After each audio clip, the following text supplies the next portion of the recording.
بسم اللہ الرحمن الرحیم السلام علیکم۔ اسپرٹ آف اسلام چینل میں ایک بار پھر خوش آمدید۔ عزیز طلبہ، آج سے ہم سندھ بورڈ کی 12ویں جماعت کی گلزار اردو کتاب کے لیکچرز کا سلسلہ شروع کر رہے ہیں، جس میں ہم کتاب میں شامل تمام اسباق کو تفصیل سے پڑھیں گے اور سمجھیں گے، اور اس کے بعد ہر سبق کے آخر میں دیے گئے مشقی سوالات کو بھی حل کریں گے۔ امید ہے کہ یہ لیکچرز بھی آپ کو پسند آئیں گے اور آپ تمام کے لیے گزشتہ کلاسز کی طرح فائدہ مند رہیں گے۔ تو آج اس سلسلے کا پہلا لیکچر ہے۔ اس سے پہلے کہ سبق کا آغاز کریں، اگر آپ نے اب تک ہمارا channel spirit of Islam subscribe نہیں کیا تو چینل کو سبسکرائب کر لیجئے اور ساتھ لگے بیل آئیکن کو بھی دبا لیجئے، تاکہ آپ کو آئندہ بھی اس طرح کی مزید ویڈیوز کا نوٹیفیکیشن ملتا رہے۔ 12ویں جماعت کی گلزار اردو کتاب کے اسباق میں سے پہلا سبق ہے سیرت محمدی کی جامعیت، جس کے مصنف ہیں سید سلیمان ندوی۔ ان کی پیدائش 1884 عیسوی میں اور وفات 1853 عیسوی میں ہوئی ہے۔ سید سلیمان ندوی علامہ شبلی نعمانی کے شاگرد تھے۔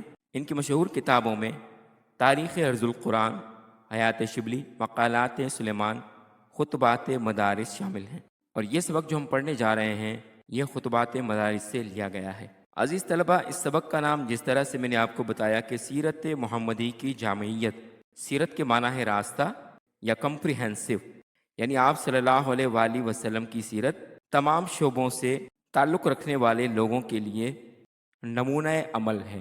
تو چلیے سبق کا آغاز کرتے ہیں۔ اس طرح سے اسکرین پر آپ کو کتاب کا پیج نظر آ رہا ہے۔ خدا کی محبت کا اہل اور اس کے پیار کا مستحق بننے کے لیے ہر مذہب نے ایک ہی تدبیر بتائی ہے، اور وہ یہ ہے کہ اس مذہب کے شارع یعنی شریعت لانے والے اور طریقے کے بانی نے جو عمدہ نصیحتیں کی ہیں ان پر عمل کیا جائے۔ اس کا مطلب یہ ہے کہ اللہ تعالیٰ کی محبت کو پانے کے لیے ہر مذہب نے ایک ہی طریقہ بتایا ہے کہ اس مذہب کے لانے والے جو پیغمبر یا نبی یا رسول ہیں ان کی بتائی ہوئی نصیحتوں پر عمل کیا جائے۔ لیکن اسلام نے اس سے بہتر تدبیر اختیار کی ہے۔ اس نے اپنے پیغمبر کا عملی مجسمہ سب کے سامنے رکھ دیا ہے۔ دیگر نبیوں کی تعلیمات کو صرف فالو کرنے کا حکم دیا گیا، لیکن ہمارے نبی کریم صلی اللہ علیہ وآلہ وسلم کو عملی نمونہ بنا کر بھیجا کہ جو کوئی آپ صلی اللہ علیہ وآلہ وسلم کی شخصیت کو فالو کرے گا، آپ صلی اللہ علیہ وآلہ وسلم کی پیروی کرے گا، وہ خدا کی محبت کا حقدار بن جائے گا۔ اس طرح سے آگے آ رہا ہے، اور اس عملی مجسمے کی پیروی اور اتباع کو خدا کی محبت کے اہل اور اس کے پیار کا مستحق بننے کا ذریعہ بنایا گیا ہے۔ اس طرح سے قرآن مجید کی ایک آیت مبارکہ بھی ہے کہ من یطع الرسول فقد اطاع اللہ، جس نے اللہ کے رسول صلی اللہ علیہ وآلہ وسلم کی اطاعت کی، بے شک اس نے اللہ کی اطاعت کی۔ چنانچہ اسلام میں دو چیزیں ہیں، کتاب اور سنت، یعنی قرآن مجید اور آپ صلی اللہ علیہ وآلہ وسلم کا طریقہ۔ کتاب سے مقصود خدا کے احکام ہیں جو قرآن مجید کے ذریعے سے ہم تک پہنچے ہیں، اور سنت جس کے لغوی معنی راستے کے ہیں، وہ راستہ جس پر پیغمبر اسلام خدا کے احکام پر عمل کرتے ہوئے گزرے، یعنی آپ صلی اللہ علیہ وآلہ وسلم کا عملی نمونہ، جس کی تصویر احادیث میں بصورت الفاظ ہے، یعنی آپ صلی اللہ علیہ وآلہ وسلم نے جس طرح کی زندگی گزاری وہ ساری کی ساری ہمیں احادیث مبارکہ میں ملتی ہے۔ الغرض ایک مسلمان کی کامیابی اور تکمیل روحانی کے لیے جو چیز ہے وہ سنت نبوی ہے، یعنی آپ صلی اللہ علیہ وآلہ وسلم کا راستہ۔ وہ تمام اشخاص جو کسی مذہب کے حلقہ اطاعت میں داخل ہوں، ناممکن ہے کہ وہ کسی ایک ہی صنف انسانی سے متعلق ہوں، یعنی دنیا میں جتنے بھی لوگ ہیں وہ ضروری نہیں کہ وہ سارے کے سارے ایک ہی شعبے سے تعلق رکھتے ہوں اور ایک ہی قسم کا مزاج رکھنے والے انسان ہوں۔ اس دنیا کی بنیاد ہی اختلاف عمل پر ہے۔ دنیا کا ہر شخص اپنے عمل کے لحاظ سے دوسرے سے اختلاف رکھتا ہے۔ باہمی تعاون اور مختلف پیشواؤں اور کاموں ہی کے ذریعے سے یہ دنیا چل رہی ہے۔ اس دنیا میں بادشاہ یا رئیس جمہور اور حکام بھی ضروری ہیں، اور محکوم، مطیع و فرمانبردار اور رعایا بھی، یعنی ضروری ہے کہ دنیا کے اندر مختلف ممالک میں رہنے والے لوگوں میں کچھ لوگ بادشاہت کے منصب پر ہوں اور کچھ لوگ رعایا میں شامل ہوں۔ محکوم یعنی جن پر حکم چلایا جائے، مطیع جس کا مطلب اطاعت کرنے والے، امن و امان کے قیام کے لیے قاضیوں اور ججوں کا ہونا بھی ضروری ہے۔ دنیا کے اندر امن و امان کے حوالے سے مختلف ممالک میں ججز کو رکھا جاتا ہے، تو ضروری ہے کہ دنیا کے ہر ملک میں قاضی اور ججز کا بھی عہدہ ہو، اور فوجوں کے سپہ سالاروں اور افسروں کا بھی، اور آرمی چیف ہونا بھی ضروری ہے، اور آفیسرز کا بھی ہونا ضروری ہے۔ غریب بھی ہیں اور دولت مند بھی۔ دنیا کے اندر کچھ لوگ غریب ہوتے ہیں اور کچھ دولت مند ہوتے ہیں۔ رات کے عابد و زاہد بھی ہیں اور دن کے سپاہی اور مجاہد بھی۔ بہت سے لوگ راتوں کو اٹھ کر عبادت اور زہد و ورع کرنے والے ہوتے ہیں، اور کئی ایسے ہوتے ہیں جو دن کے اندر سپاہی یا مجاہد بن کر کام کرتے ہیں۔ اہل و عیال بھی ہیں اور دوست و احباب بھی۔ اسی طرح سے انسانوں میں خاندان کا نظام چلانے والے بھی ہیں، خاندان سے وابستہ لوگ بھی ہیں، اور دوست بھی ہوا کرتے ہیں۔ تاجر اور سوداگران بھی ہیں اور امام اور پیشوا بھی۔ انسانوں ہی میں کچھ لوگ تاجر اور سوداگر بھی ہوتے ہیں، اور کچھ امام اور پیشوا یعنی رہنما یا لیڈر بھی ہوتے ہیں۔ غرض اس دنیا کا نظم و نسق یعنی اس دنیا کا نظام ان مختلف اصناف کے وجود اور قیام ہی پر موقوف ہے، یعنی مختلف اصناف صنف کی جمع ہے جس کے معنی ہیں قسم، یعنی مختلف قسموں کے وجود اور قیام پر ہی منحصر ہے، یعنی ہر شعبے کے لوگ دنیا میں ہونا ضروری ہوا کرتا ہے، اور ان تمام اصناف کو اپنی اپنی زندگی کے لیے عملی مجسمے اور نمونے کی ضرورت ہے۔ ہر فیلڈ سے تعلق رکھنے والے شخص کو اس بات کی ضرورت ہوتی ہے کہ اس کے لیے کوئی نمونہ عمل ہو جس کو وہ فالو کر سکے، جس کی وہ پیروی کر سکے۔ اسلام ان تمام انسانوں کو سنت نبوی کی اتباع کی دعوت دیتا ہے۔ اس کے صاف معنی یہ ہے کہ وہ مختلف طبقات انسانی کے لیے اپنے پیغمبر صلی اللہ علیہ وآلہ وسلم کی عملی سیرت میں نمونے اور مثالیں رکھتا ہے۔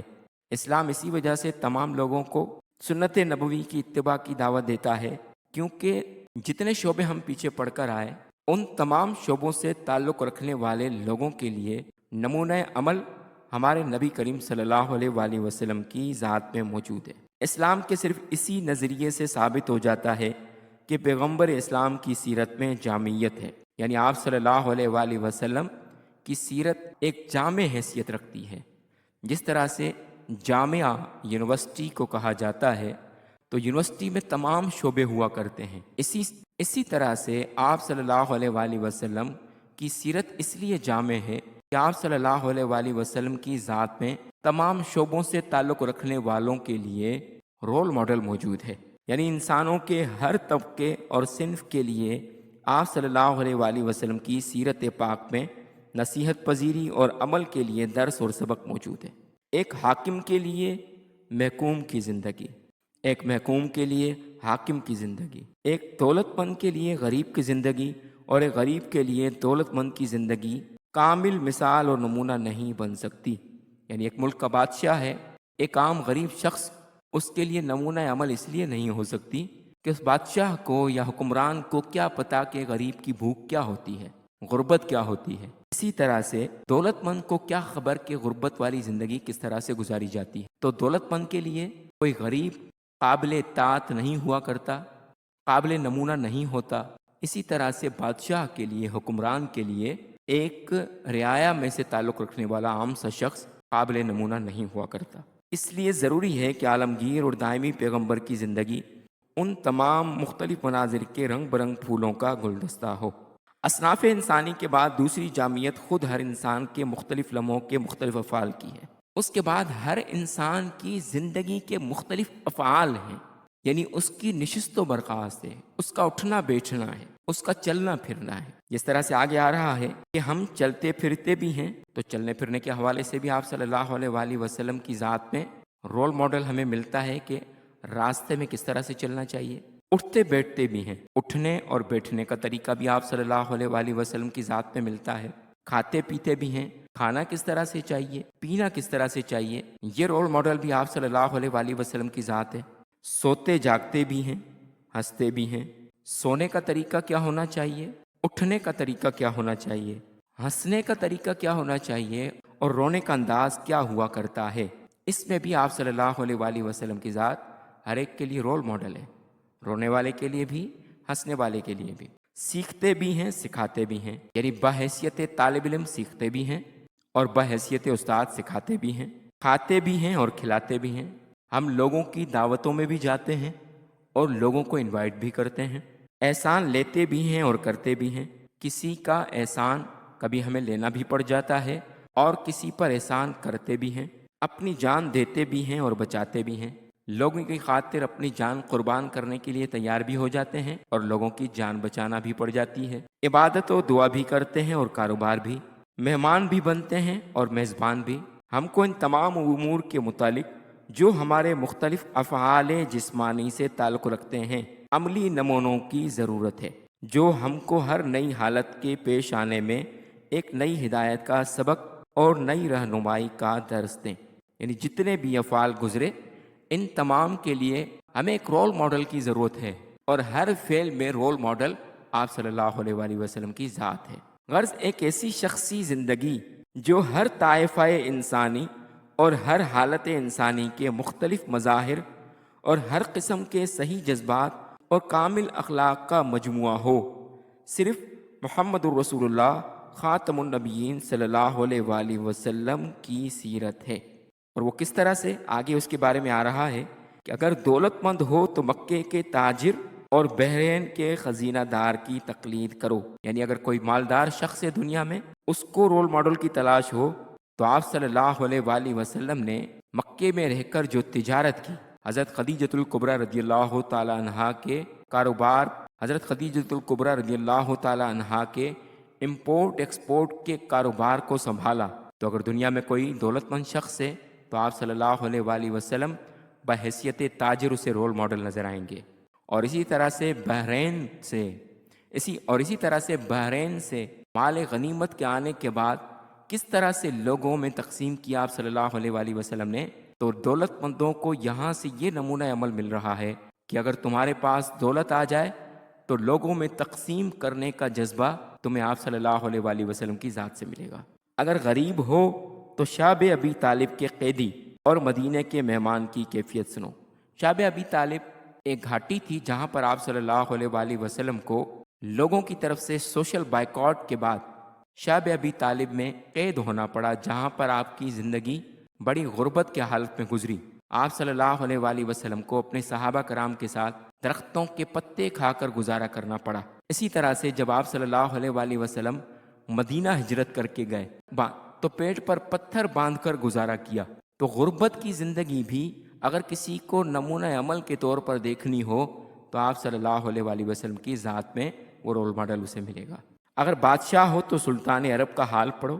یعنی اگر کوئی شخص کسی ملک کا بادشاہ ہے اور وہ چاہتا ہے کہ اس کے لیے کوئی رول ماڈل ہو، تو آپ صلی اللہ علیہ وآلہ وسلم مکہ و مدینہ کے سلطان اور بادشاہ بن کر جس طرح سے زندگی گزار کر دکھا کر گئے، کسی بادشاہ کے لیے اس میں نمونہ عمل مل سکتا ہے۔ اگر رعایا ہو تو قریش کے محکوم کو ایک نظر دیکھو۔ یعنی جب شہر مکہ میں قریش قبیلے کی سرداریاں ہوا کرتی تھیں تو اس وقت ایک محکوم کی حیثیت سے آپ صلی اللہ علیہ وآلہ وسلم نے جس طرح سے زندگی گزاری وہ بھی ہمارے لیے رول ماڈل کی حیثیت ہے۔ اگر فاتح ہو تو بدر و حنین کے سپہ سالار پر نظر دوڑاؤ۔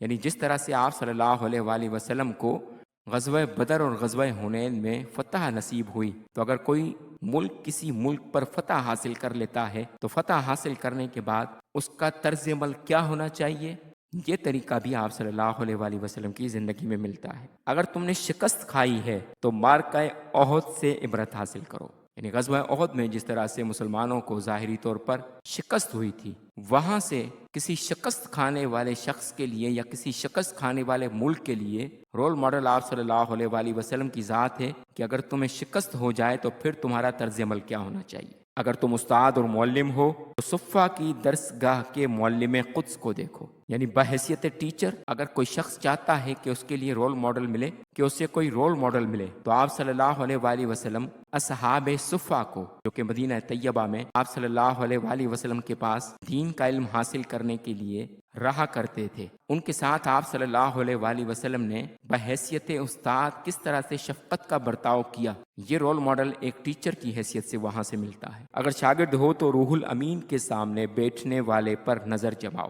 ویسے تو آپ صلی اللہ علیہ وآلہ وسلم کا مقام و مرتبہ اللہ کی مخلوق میں تمام سے بڑھ کر افضل و برتر ہے، لیکن شاگرد کے طور پر رول ماڈل بننے کے لیے آپ صلی اللہ علیہ وآلہ وسلم حضرت جبریل علیہ السلام کے سامنے، جو اللہ کی طرف سے وحی لے کر آپ صلی اللہ علیہ وآلہ وسلم کے پاس حاضر ہوا کرتے تھے، وہاں آپ صلی اللہ علیہ وآلہ وسلم جبریل امین کے سامنے دو زانو ہو کر بیٹھا کرتے تھے، تاکہ دنیا میں بحیثیت شاگرد ان کی ذات نمونہ عمل بن جائے۔ اگر واعظ اور ناصح ہو تو مسجد مدینہ کے ممبر پر کھڑے ہونے والے کی باتیں سنو۔ واعظ یعنی تقریر کرنے والے اور ناصح یعنی نصیحت کرنے والے۔ جہاں یہ بتایا جا رہا ہے کہ کسی کو نصیحت کس طرح سے کرنی ہے، کسی کو خطاب کس طرح سے کرنا ہے، اگر یہ سیکھنا چاہتے ہو تو آپ صلی اللہ علیہ وآلہ وسلم مسجد نبوی کے ممبر پر کس طرح سے صحابہ کرام کی تربیت فرمایا کرتے تھے اور کس طرح انہیں نصیحتیں فرمایا کرتے تھے، آپ صلی اللہ علیہ وآلہ وسلم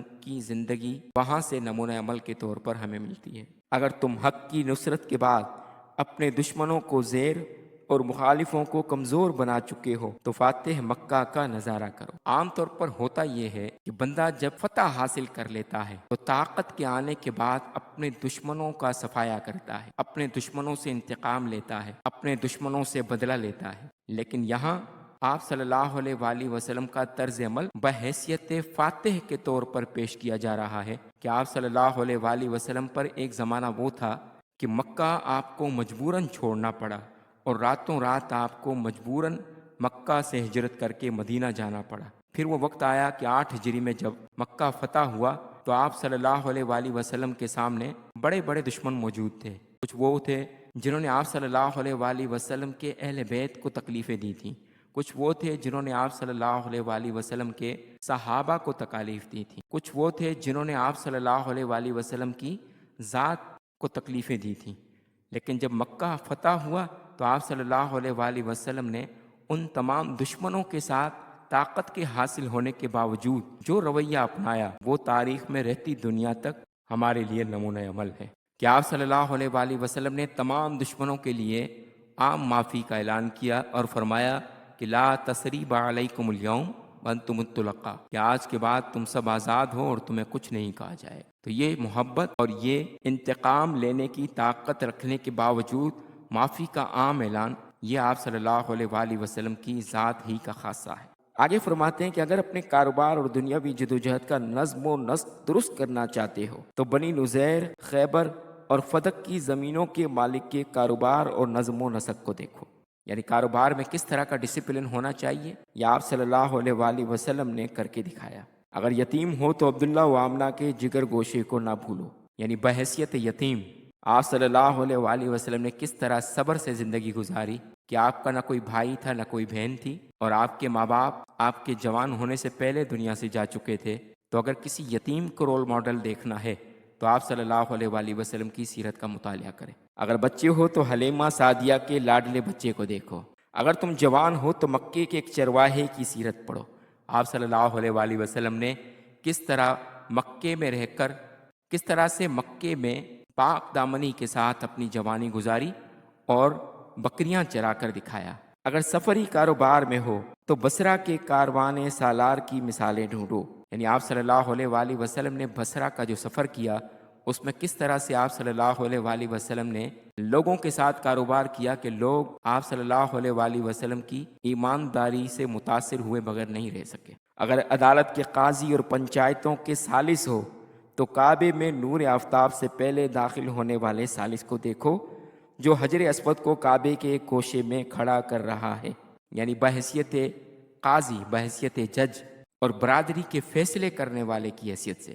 اگر کسی کو رول ماڈل چاہیے تو آپ صلی اللہ علیہ وآلہ وسلم کی زندگی کا وہ واقعہ ذہن میں لائے کہ جب مکے میں خانہ کعبہ کی دیوار پر حجر اسود کو لگانے میں مختلف قبائل نے ایک دوسرے کے خلاف تلواریں نکال لیں، ہر قبیلہ چاہتا تھا کہ حجر اسود کعبے کی دیوار میں ہم لگائیں۔ آپ صلی اللہ علیہ وآلہ وسلم نے فیصلہ فرمایا کہ ایسا کرو کہ کل صبح جو سب سے پہلے حرم شریف میں پہنچے گا حجر اسود لگانا اس کا حق ہوگا۔ دوسری صبح ہر قبیلہ حرم میں جلد سے جلد پہنچنے کی کوشش میں تھا کہ جو ہی مختلف قبیلوں کے لوگ پہنچے تو سب نے دیکھا کہ آپ صلی اللہ علیہ وسلم سب سے پہلے موجود تھے، لہٰذا حجر اسود لگانے کا حق آپ صلی اللہ علیہ وسلم کا بنتا تھا، لیکن آپ صلی اللہ علیہ وسلم نے یہ سعادت اکیلے حاصل کرنے کے بجائے ایک چادر منگوائی اور اس چادر پر حجر اسود کو رکھوایا اور تمام قبائل کے لوگوں کو بلا کر کہا کہ چادر کے چاروں طرف سے ہر قبیلے کا سردار ایک ایک کونا پکڑ کر کعبے کے قریب لے جائے تاکہ سارے کے سارے اس میں شامل ہو جائیں۔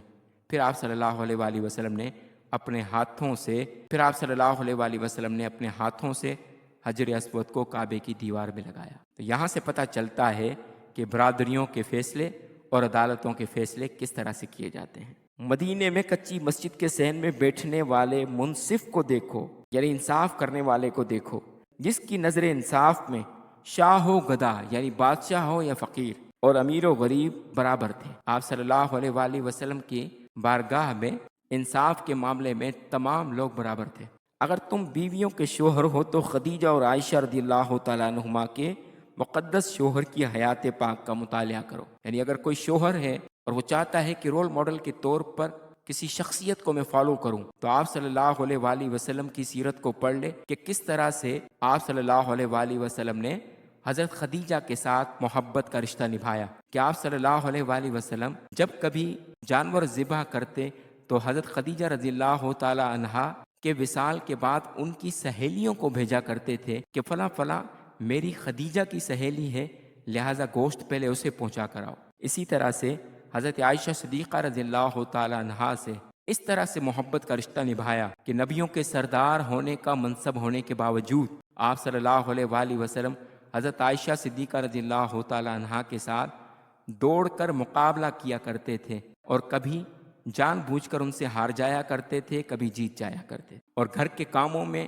اپنی ازواج مطہرات کا ہاتھ بٹایا کرتے تھے۔ اگر اولاد والے ہو تو فاطمہ کے باپ اور حسن و حسین کے نانا کا حال پوچھو، یعنی اگر کوئی شخص باپ کی حیثیت رکھتا ہے تو وہ آپ صلی اللہ علیہ وسلم کی سیرت کو پڑھے کہ کس طرح آپ صلی اللہ علیہ وسلم خاتون جنت سیدہ کائنات سیدہ فاطمہ الزہرا رضی اللہ تعالی عنہا کا کھڑے ہو کر استقبال کیا کرتے تھے اور اپنی لخت جگر حضرت فاطمہ کے سر پر بوسہ دیا کرتے تھے۔ اگر کوئی شخص نانا کی حیثیت میں ہے تو آپ صلی اللہ علیہ وسلم کی ذات کو دیکھے کہ کس طرح سے اپنے نواسوں کو آپ صلی اللہ علیہ وسلم اپنے کندھوں پر سوار کیا کرتے تھے۔ غرض تم جو کوئی بھی ہو اور کسی حال میں بھی ہو، تمہاری زندگی کے لیے نمونہ، تمہاری سیرت کی درستی اور اصلاح کے لیے سامان، تمہارے ظلمت خانے کے لیے ہدایت کا چراغ اور رہنمائی کا نور محمد رسول اللہ صلی اللہ علیہ وسلم کی جامعت کبریٰ کے خزانے میں ہر وقت اور ہمہ دم مل سکتا ہے۔ یعنی کوئی شخص کسی بھی شعبے سے وابستہ ہو، آپ صلی اللہ علیہ وسلم کی ذات اس کے لیے ہر موڑ پر نمونہ عمل کے طور پر اسے ملے گی۔ اس لیے طبقہ انسانی کے ہر طالب اور نور ایمانی کے ہر متلاشی کے لیے صرف محمد رسول اللہ صلی اللہ علیہ وسلم کی سیرت ہدایت کا نمونہ اور نجات کا ذریعہ ہے۔ جس کی نگاہ کے سامنے محمد الرسول اللہ صلی اللہ علیہ وسلم کی سیرت ہے، اس کے سامنے نوح و ابراہیم، ایوب و یونس، موسیٰ و عیسیٰ علیہ السلام سب کی سیرتیں موجود ہیں۔ گویا تمام دوسرے انبیاء کرام کی سیرتیں صرف ایک ہی جنس کی اشیاء کی دکانیں اور محمد رسول اللہ صلی اللہ علیہ وسلم کی سیرت اخلاق و اعمال کی دنیا کا سب سے بڑا بازار مارکیٹ ہے، جہاں ہر جنس کے خریدار اور ہر شے کے طلبگار کے لیے بہترین سامان موجود ہے۔ یعنی جس طرح سے پہلے کے زمانے میں ہر چیز کے خریدنے کے لیے ہمیں مختلف دکانوں پر جانا پڑتا تھا۔ اگر گوشت خریدنا ہوتا تھا تو گوشت کی دکان الگ ہوتی تھی، کپڑا خریدنا ہوتا تو کپڑے کی دکان الگ ہوتی، اگر سبزی خریدنی ہوتی تو اس کی دکان الگ ہوتی۔ آج کے دور میں اس کی جگہ مال آ گئے ہیں، بڑے بڑے مارٹ آ گئے ہیں، جہاں سے سبزی بھی مل جاتی ہے، گوشت بھی مل جاتا ہے، سوئی سے لے کر ہوائی جہاز تک ہر چیز ایک ہی جگہ سے مل جاتی ہے۔ تو اسی طرح سے یہاں مثال دی گئی ہے کہ جس طرح سے اور نبی مختلف شعبوں سے تعلق رکھنے والے لوگوں کے لیے الگ الگ دکانوں کی حیثیت رکھتے تھے، آپ صلی اللہ علیہ وسلم کی ذات ان تمام دکانوں کا ایک بہت بڑا مال اور ایک بہت بڑا ایسا مارٹ ہے کہ جہاں سے ہر شعبے سے تعلق رکھنے والے ہر شخص کے لیے ہر چیز وہاں اویلیبل ہے۔ ابو سفیان جو حضرت صلی اللہ علیہ وآلہ وسلم کے سب سے بڑے حریف تھے، یعنی جب تک وہ مسلمان نہیں ہوئے تھے آپ صلی اللہ علیہ وآلہ وسلم کے سب سے بڑے دشمن تھے۔ فتح مکہ کے دن وہ حضرت عباس رضی اللہ تعالیٰ عنہ کے ساتھ کھڑے ہو کر اسلامی لشکر کا تماشا دیکھ رہے ہیں۔ رنگ برنگ کی بیرقوں اور جھنڈیوں کے سائے میں اسلام کا دریا امڑتا آ رہا ہے۔ قبائل عرب کی موجیں جوشے مارتی ہوئی بڑھتی چلی آ رہی ہیں۔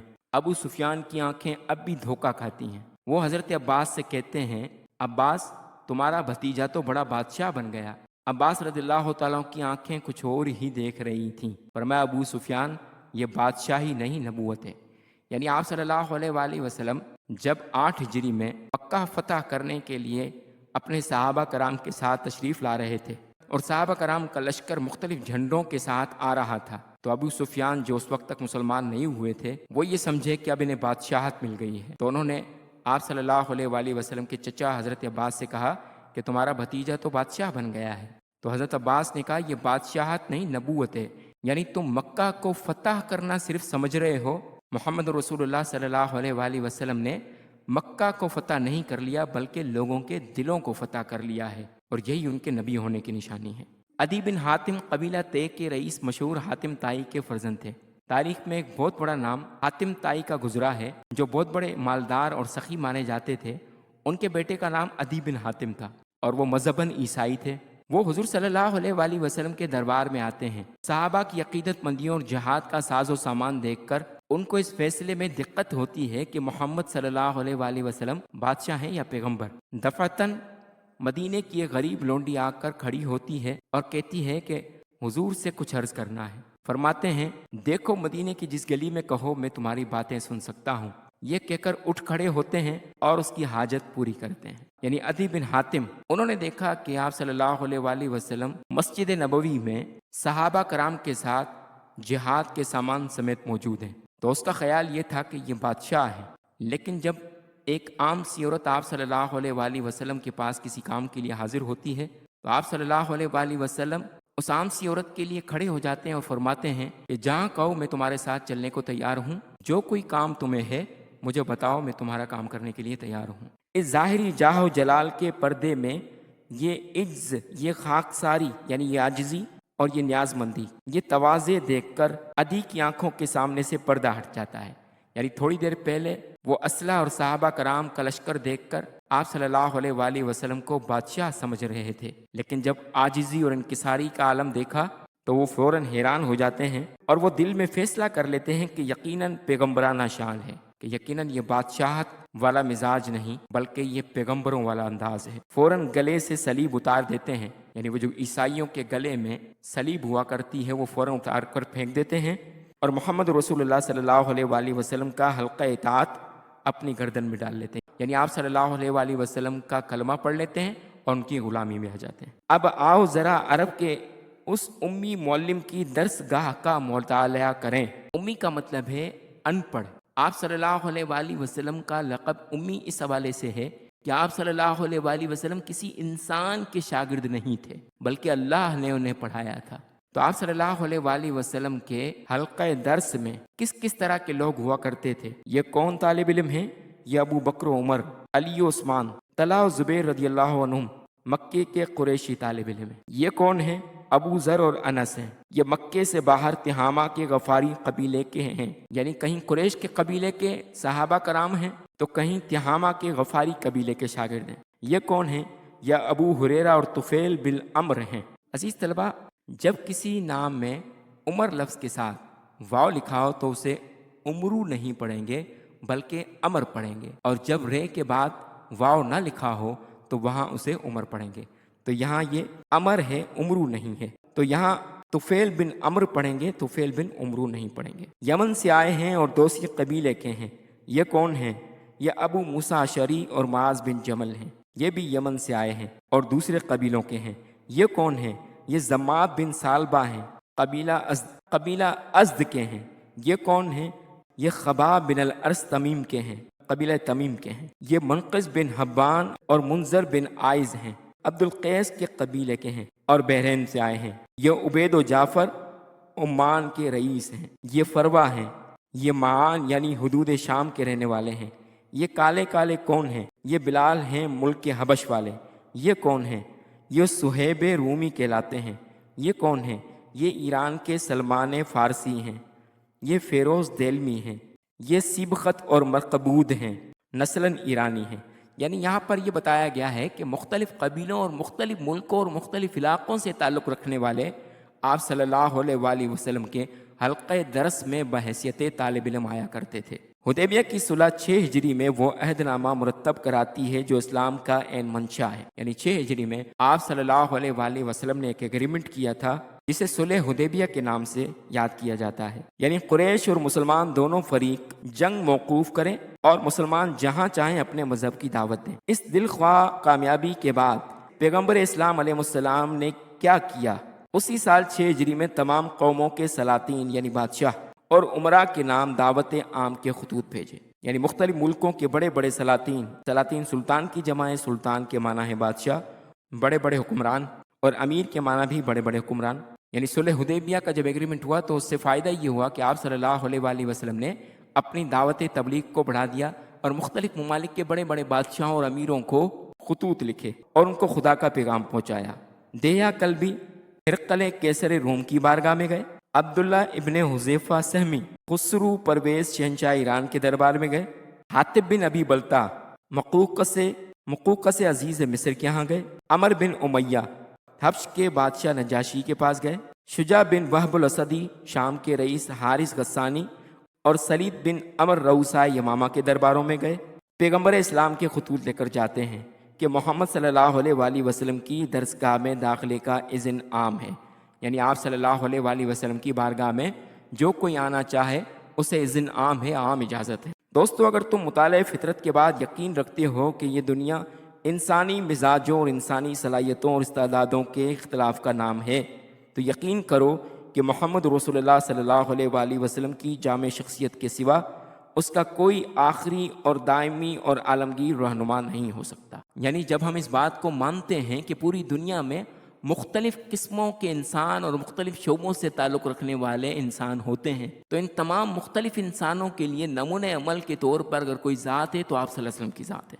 اسی لیے اعلان فرمایا، ان کنتم تحبون اللہ فاتبعونی یحببکم اللہ، اگر تم کو خدا کی محبت کا دعویٰ ہے تو آؤ میری پیروی کرو۔ قرآن مجید میں آپ صلی اللہ علیہ وآلہ وسلم کے لیے اللہ نے فرمایا کہ آپ ان لوگوں کو فرما دیجئے کہ اگر تم خدا کی محبت کا دعویٰ رکھتے ہو تو میری اتباع کرو، آؤ میری پیروی کرو۔ اگر تم بادشاہ ہو تو میری پیروی کرو، اگر تم رعایا ہو تو میری پیروی کرو، اگر تم سپہ سالار ہو اور سپاہی ہو تو میری پیروی کرو، اگر تم استاد و معلم ہو تو میری پیروی کرو، اگر دولت مند ہو تو میری پیروی کرو، اگر غریب ہو تو میری پیروی کرو، اگر بے کس و مظلوم ہو تو میری پیروی کرو، اگر خدا کے عابد یعنی عبادت گزار ہو تو میری پیروی کرو، اگر قوم کے خادم ہو تو میری پیروی کرو، غرض جس نیک راہ پر بھی ہو اس کے لیے بلند سے بلند اور عمدہ سے عمدہ نمونہ چاہتے ہو تو میری پیروی کرو۔